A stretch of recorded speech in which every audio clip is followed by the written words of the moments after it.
Buenas tardes, don Philip. ¿Cómo se encuentra el día de hoy? Buenas tardes, muy bien, gracias. ¿Cómo estás? Bien, también. Qué bueno. ¿Tú, Anto, cómo estás? Bien. Qué bueno. Ya. Me alegro, me alegro. Como lo dijimos, vamos a reiterar el saludo. Acá estamos con don Philip Velázquez, el cual es un kinesiólogo que ejerce en el consultorio Color. Vamos a primero agradecerle más que nada por la instancia, por dejarnos estar en este espacio, tomarse el tiempo, tener la disponibilidad. Por parte mía, Valentina Marchán, y Antonella Sepúlveda, que está grabando, agradecerle. Agradecerle también a modo de alumna, ya que esto es una nota, es una cooperación bastante grande la que usted está haciendo, y también a nivel de persona individual de cada una, ya que a las dos, por ejemplo, nos interesa el área de la salud y cómo son estos ámbitos de trabajo. Bueno, como le comentaba también, vamos a hacer primero dos preguntas como de introducción sobre su estudio y su trabajo. Bueno, cuénteme, don Philip. Respecto a sus estudios, sabemos que es kinesiólogo, que ejerce en el consultorio Colón, acá donde nos encontramos, y que se especializa en el área respiratoria. Bueno, hasta el día de hoy, ¿qué estudios tiene? Bueno, yo primeramente mencionar que, bueno, yo vengo de Santiago, estudié en mi enseñanza universidad media, estudié en un colegio también científico humanista y también fui del área humanista, en mi caso. Después de salir del colegio estudié una carrera técnica, soy técnico deportivo, ejercí como preparador físico los primeros años y después de eso estudié becado de kinesiología en la Universidad Andrés Bello, soy licenciado en kinesiología y me titulé en el 2019 y desde ahí en adelante, bueno, he trabajado en distintas áreas, trabajé en neurorehabilitación al principio cuando me titulé, trabajé en la Asociación de Espásticos Chilenos, que está en Santiago en Las Condes. Después trabajé en el CESFAM Padre Pierre Dubois, que está en la población de La Victoria, en Pedro Aguirre Cerro. Luego me vine a trabajar acá a Curicó por la Seremi del Maule y después llegué a trabajar acá en CESFAM Padre. Muy bien, y para orientarnos un poco, ¿nos podría decir más o menos qué materias ven en el área de kinesiología? Uf, es harto, es harto. Hay que estudiar harto, hay harta materia. Bueno, obviamente lo primero y lo más complicado cuando uno llega es anatomía, así que hay que estudiar harta anatomía. Y de ahí para adelante depende un poco también de cuál es la línea de la casa de estudio donde tú estás. En mi caso, por ejemplo, la Andrés Bello se dedicaba a neurorehabilitación, al área respiratoria y a la rehabilitación musculoesquelética. Hay algunas más por ahí también que otras casas la abarcan. Entonces casi todos los ramos que después siguen van en esa línea, pero en general siempre va a tener que saber anatomía, fisiología, biología y de ahí lo más especializado, como neuroanatomía, neurofisiología y las ramas ya más especializadas de rehabilitación. Rehabilitación en las distintas áreas, incluyendo la respiratoria. Y antes de estar acá en el consultorio Colón de 3 años que tiene, ¿cómo cuántos años estuvo antes en sus otros trabajos? En la serie de Metalca estuve como un año, que aquí llevo como 2 años, en realidad como 2 años y medio, estoy seguro. En la serie estuve como un año, en el Padre Pierre estuve como 2 años y en Aspe estuve como 3 años. Ya. Ahora vamos a comenzar más que nada con las preguntas de pauta, como ya le comenté, de 12 a 13 preguntas alrededor de su disposición. Bueno, cuénteme, por ejemplo, a grandes rasgos, ¿cómo sería un día típico de su trabajo acá en el consultorio? Harta pega. ¿Sí? Harta pega, sí. Bueno, en este caso yo ahora soy encargado acá del CESFAM de los kinesiólogos, del departamento de kinesiología. O sea, no del departamento, sino que del estamento acá, de kinesiología. Por lo tanto, en este caso yo veo pacientes en clínica, pero también tengo una pega administrativa que no es menor, es harta. Así que en general hay mucha pega. A ver, si tuviera que describir dentro de las funciones, yo veo pacientes con patologías crónicas respiratorias, con patologías agudas respiratorias, veo pacientes adultos, pacientes pediátricos, también veo pacientes que necesitan evaluación para ayudas técnicas, que son, por ejemplo, cuando un paciente necesita un andador Sí. o un bastón. También, bueno, eso como clínicamente, que me acuerdo ahora. Y lo otro son la pega administrativa, que es mantener la estadística de los pacientes, mantener la agenda de las colegas, siempre sale algún incendio por ahí que hay que apagar. Entonces eso es más que nada como mi trabajo. Voy mucho, tengo que asistir mucho a reuniones, tengo reuniones prácticamente todos los días. Así que en realidad es bien ajetreado, bien ajetreado. Muy ajetreado diría Sí. usted dentro del consultorio, como que tiene Sí. muchos ámbitos en los que está involucrado. Totalmente, muchos. También siguiendo con su trabajo, mencionó que está en el área administrativa, también que saca como kinesiólogo. Dígame, tanto en administrativo como en kinesiología, ¿su trabajo suele ser más individual o trabajo en equipo acá en el consultorio? No, administrativamente es más individual. Administrativamente uno tiene que ir resolviendo, es como más que te piden y entregar. Te dan plazo y uno tiene que ir entregando cosas en ciertos plazos. Hay que manejar mucho las herramientas de Office y ese tipo de cosas. Y todo lo que es clínico es como mixto porque claro, uno aquí en el box es individual con el paciente, pero muchas veces uno necesita conversar con médicos, con colegas, averiguar cosas de los usuarios, saber un poco más, indagar sobre la historia para poder tener una mejor imagen y hacer una mejor propuesta de tratamiento. Y respecto, digamos, al consultorio, ¿cómo definiría, por así decirlo, el ambiente que hay acá? Tanto de manera como la relación con otros médicos, como mencionaba lo administrativo, o más que nada como la relación que tiene con sus colegas en términos de los lugares que aquí comparten, por así decirlo, su ambiente laboral más que nada. En salud los ambientes laborales nunca son muy, no son muy livianos generalmente. ¿Ya? Hay mucha competitividad dentro de los equipos, la verdad es que yo creo que en todos los trabajos hay gente que a veces se resiste un poco a los cambios y a veces eso también lo ves más cuando tienes una posición como de una jefatura, algo así, en la que tienes que hacer cambios, y a veces eso no agrada. Pero en general yo creo que el ambiente bueno acá en el CESFAM Colón, a diferencia de los trabajos que yo he tenido, el personal es relativamente joven y eso hace que el ambiente sea un poco más grato. Entonces yo creo que en general, sumando y restando, es un buen ambiente. Qué bueno. Y dígame, ahora en parte personal, como kinesiólogo, ¿qué actitud usted suele tomar como para atender a un paciente, para dar dichos casos o incluso para cuando le piden cosas administrativas? Bueno, mira, yo soy también vengo de una parte media humanista, también vengo de un sector que, bueno, yo nací en un lugar humilde, por decirlo de alguna forma, en Santiago.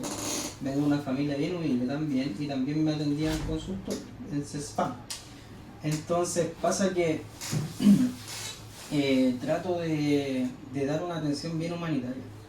Ese es como mi foco para atender a un paciente. Yo creo que a todos nos gusta que cuando vamos a atendernos a algún lugar, obviamente que lo atienda un profesional que esté lo más capacitado posible, pero el otro es que también se ponga del lado de cómo lo está pasando el usuario, qué es lo que está viviendo el usuario, qué es lo que siente el usuario. Por lo tanto, en general tengo mucha disponibilidad para escuchar, para tratar de dar una respuesta a los problemas del usuario, flexibilidad en el sentido de que a veces si tengo que ver un usuario fuera de mi horario o hacer un sobrecupo, en general intento hacerlo, porque entiendo que también es complicado para algunos usuarios venir. Por ejemplo, nosotros ahora estamos terminando ya la campaña de invierno, pero si tú estás atendiendo y llega una mamá con un niño que llega tarde, por ejemplo, en invierno con lluvia, como que por más de que llegue tarde, uno igual trata de entender que no llega tarde porque quiera, por ejemplo. Sí.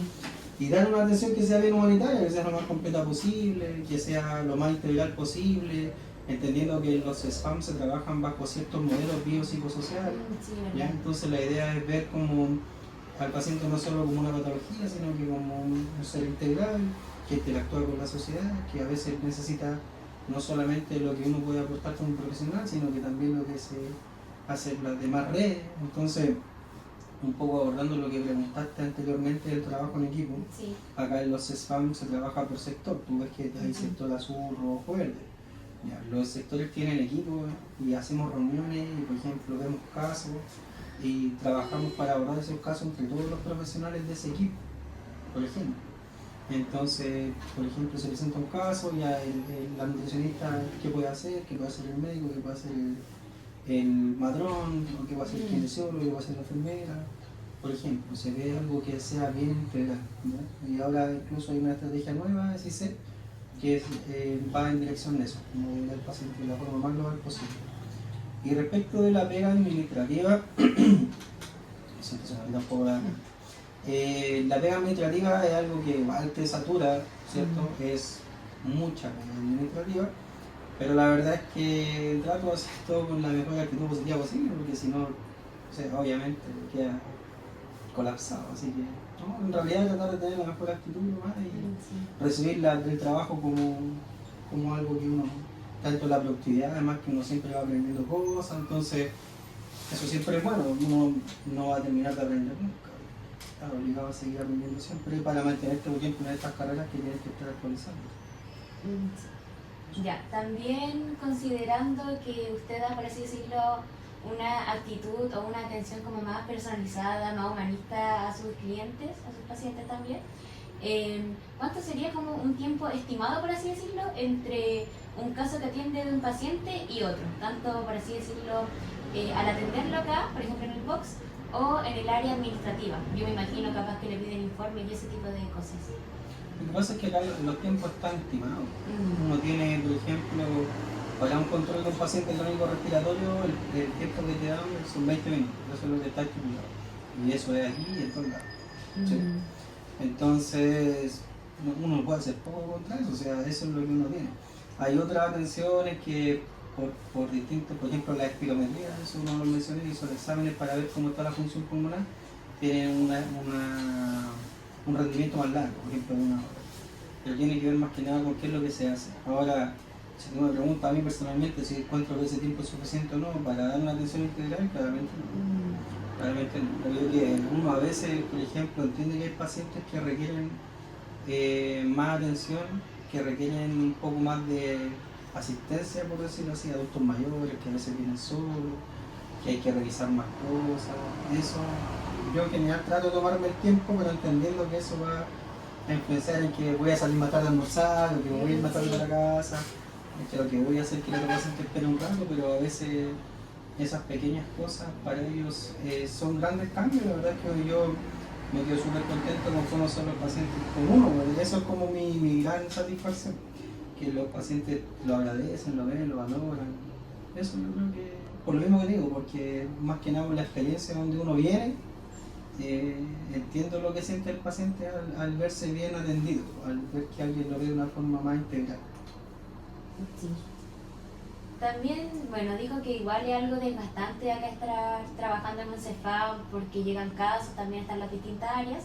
Y dígame, más que nada, no comparando con la gente que igual trabaja acá en el CEFAM, sino que, por así decirlo, con otras profesiones. No sé, un ejemplo, un técnico profesional, ¿usted creería que su trabajo acá como kinesiólogo o al estudiarlo también es más desgastante que otras carreras? No, no creo eso. Yo creo que un trabajo sea desgastante o no para cada uno depende de hartos factores, depende de la capacidad que tenga cada uno para absorber las cargas o para administrar las cargas, y depende también de la carga misma, porque hay gente que puede tener no por un nivel de estudio o por otra profesión, puede tener igual una sobrecarga de trabajo. En general yo lo que veo es que, por lo menos en salud pública, la carga de trabajo es importante. Lo que sí es que si tú tienes una jefatura, sí o sí la carga de trabajo aumenta muchísimo, o sea, Sí. el doble casi.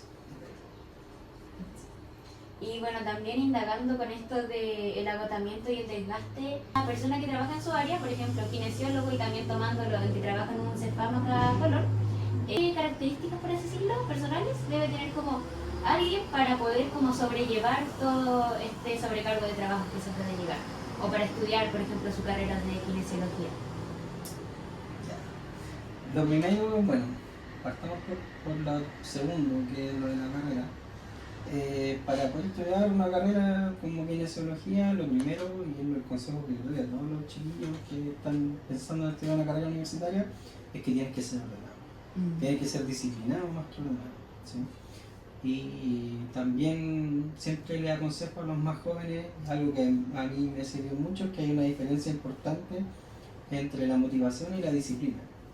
Si la motivación depende de un momento, uno puede estar motivado o no para hacer algo, pero si eres disciplinado, independiente de que estés motivado o no, lo vas a lograr igual. Entonces tienes que ser disciplinado, tienes que ser ordenado, porque la universidad la sobrecarga también es alta y vas a tener que priorizar. Entonces yo creo que acá pasa un poco lo mismo. Hay que priorizar lo que es urgente antes de que se convierta en un incendio. Sí. Entonces tenéis que ir priorizando. Las cosas que uno no va atendiendo después se convierte en urgencia y las urgencias son incendios. Entonces tienes que ser ordenado, eso más que nada ser ordenado. Y en cuanto como a capacidades personales, personalmente creo que trabajar con personas requiere un alto nivel de empatía. Aquí se nota mucho cuando los pacientes sienten que no lo atendieron bien, que el doctor no lo escuchó, que no los vio, que no fue empático, que no comprendió que lo están pasando mal.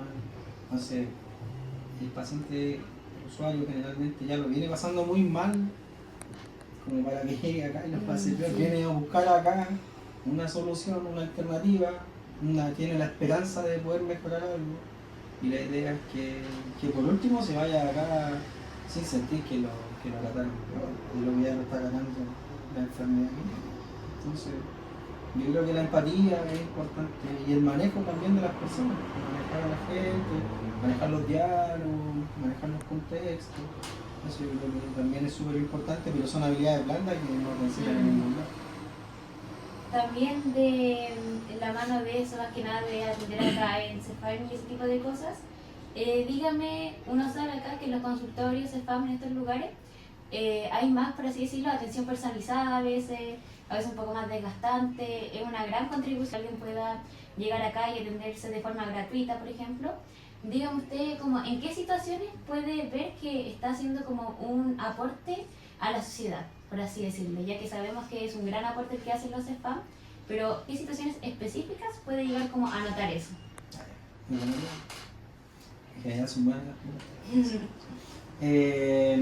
Claro, nosotros como CESFAM y como profesionales del área de la salud primaria de APS, tenemos un impacto directo en la sociedad y buscamos por lo menos generar ese impacto.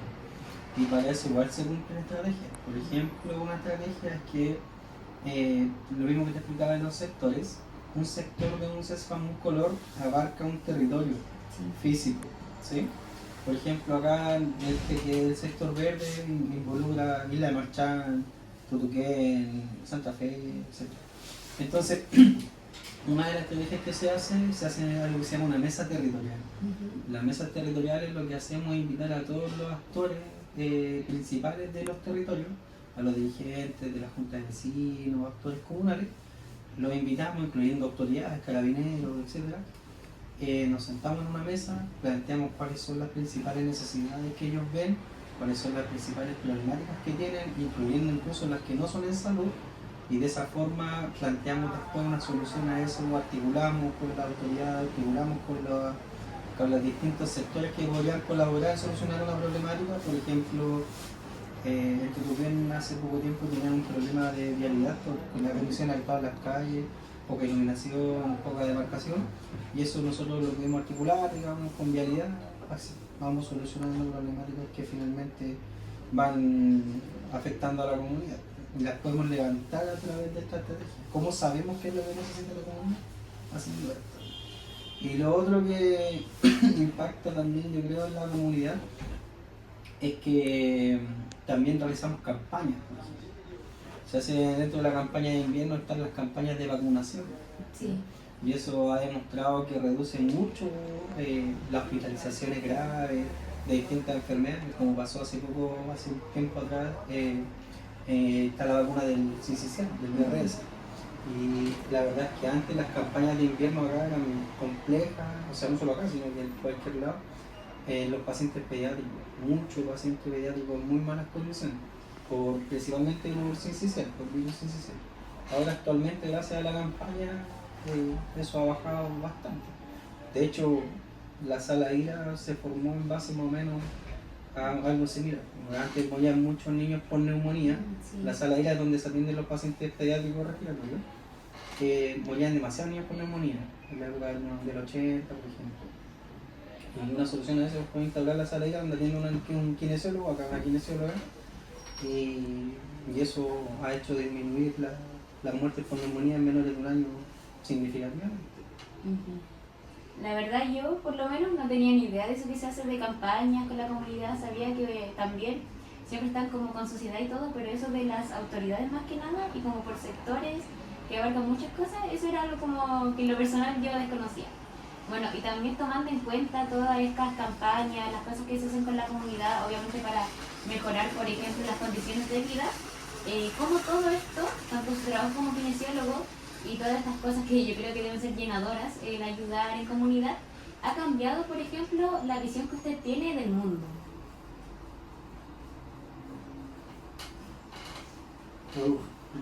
Es una pregunta compleja, larga de responder.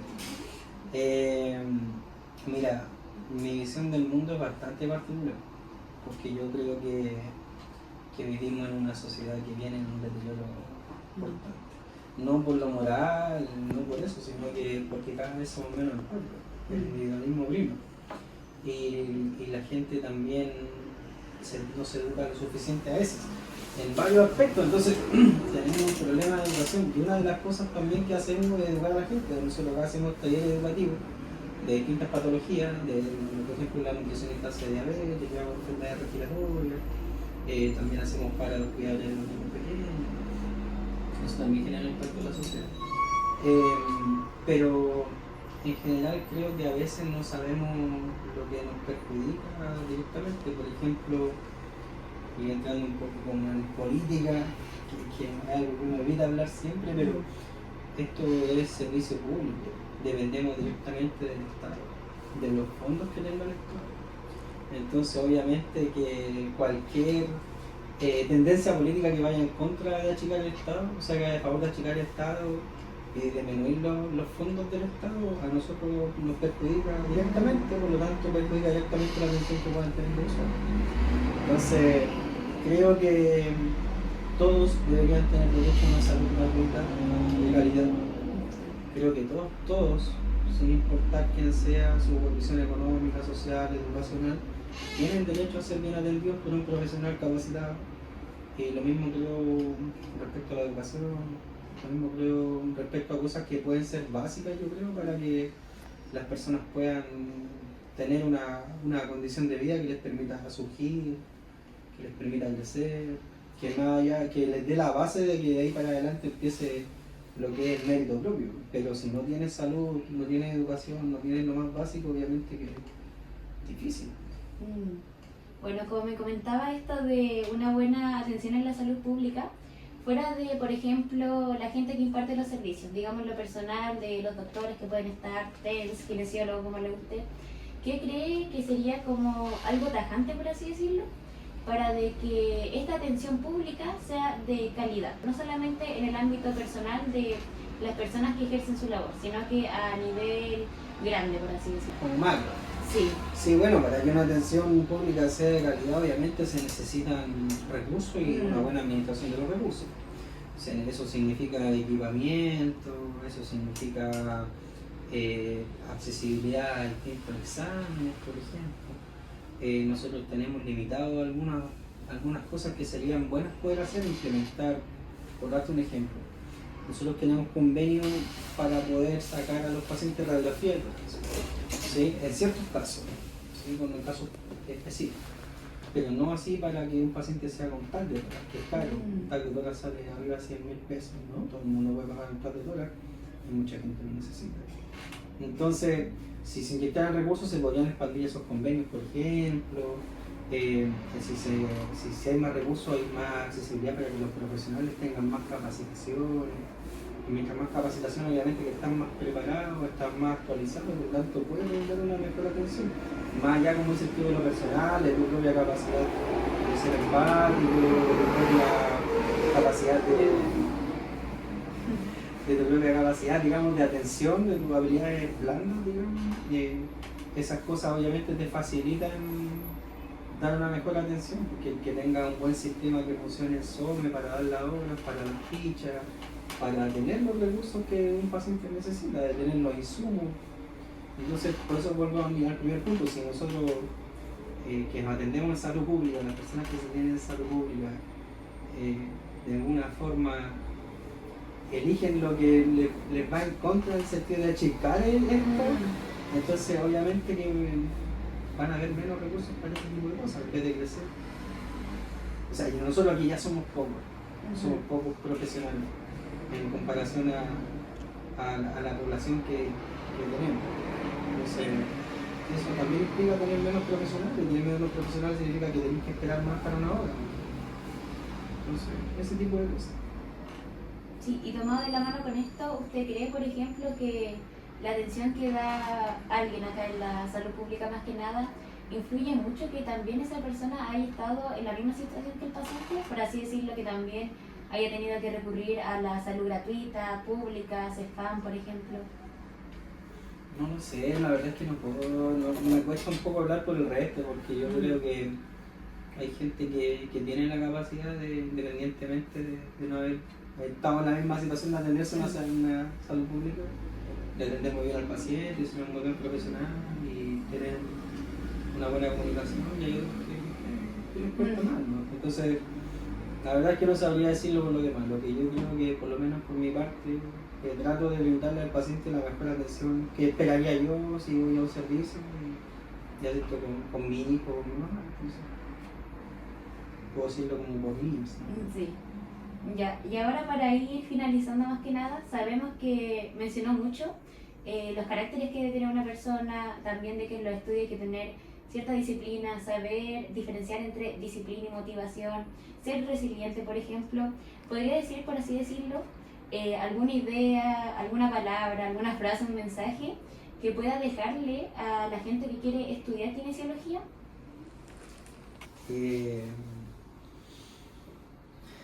Difícil. Sí, pero indagando así Sí, más en lo de usted, en lo personal, porque yo creo que lo que dijo anteriormente de la disciplina y esto fue más, por así decirlo, general. Ahora como de forma personal, ¿qué mensaje ¿Como más dejaría? específico, dices tú? ¿Como Sí. específico a la carrera, dices tú? ¿O como más...? Sí, como específico a la carrera y considerando que uno puede llegar a atender en salud pública y ese tipo de cosas. Bueno, la verdad es que mucha gente entra a estudiar kinesiología porque la mayoría de las personas cuando piensan en el kinesiólogo se imaginan a alguien haciendo masajes, o poniendo vendas, o viendo huesos, ¿sí? O viendo cosas deportivas. La verdad es que la kinesiología es una carrera súper amplia, es una carrera que tiene muchas ramas y que tienes que primero, cuando vas a estudiar kinesiología, ver cuáles son las orientaciones de la casa de estudio respecto a la carrera, para ver en cuál de ellas es una de esas que te acomode o te guste, o para ver, no en todas las casas de estudio va por la misma línea de la carrera, ¿sí? Y lo otro es que, bueno, en general para estudiar en la universidad tienes que estudiar mucho, tienes que estar muy enfocado, dar la prioridad a tu estudio.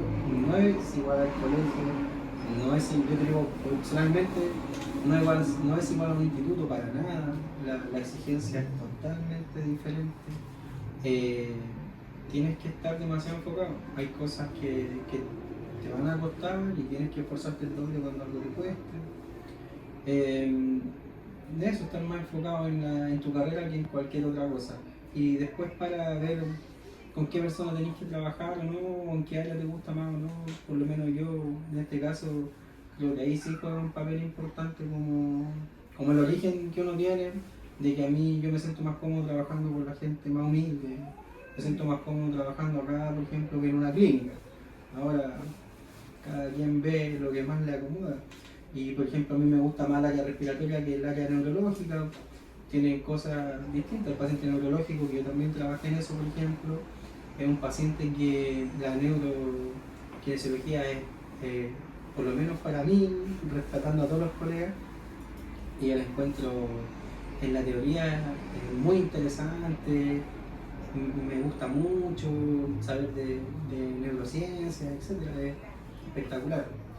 Pero en la clínica, un paciente neurológico tienes que tomarlo, tienes que moverlo, tienes que posicionarlo, no colaboran. el desgaste físico es importante, es distinto el paciente. Los resultados vienen en un largo plazo. Ya no es como un paciente que está bien, un deportista que se lesionó, hace la sesión y tú vas viendo cómo evoluciona en una semana, en 2 semanas, en un mes. El neurológico son años de trabajo a veces. Y el respiratorio es otra línea, va por otro lado. Tiene otro objetivo, generalmente un paciente que está enfermo, que lo está pasando mal, que está limitado en muchas cosas, que tiene hábitos que hay que cambiar, que hay que modificar, que hay que educar, terapia, fármacos, son muy técnicas. A mí me gusta más esto, me siento cómodo trabajando en un área respiratoria, en un CESFAM, con la gente con la que trabajo. Muchas gracias, la verdad. Eso sería todo por la entrevista. Reiterar las gracias que tenemos yo y mi compañera también, porque agradecemos su disposición, su personalidad también, disponibilidad de responder las preguntas de la mejor manera, que la verdad lo apreciamos mucho.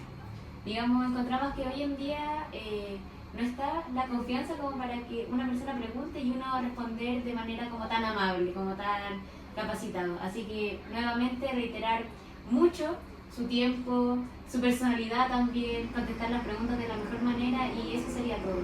No, gracias a ustedes, las felicito igual, me parece súper bien igual la forma en la que has realizado la entrevista, me sorprende, creo que está bien, súper bien. Sigan así, chiquillas, ojalá que les sirva. Muchas gracias. Y si necesitan de nuevo, no lo duden, venga, sí. No hay problema. Muchas gracias entonces, que esté muy bien, don Igual, Philip. gracias, guachi.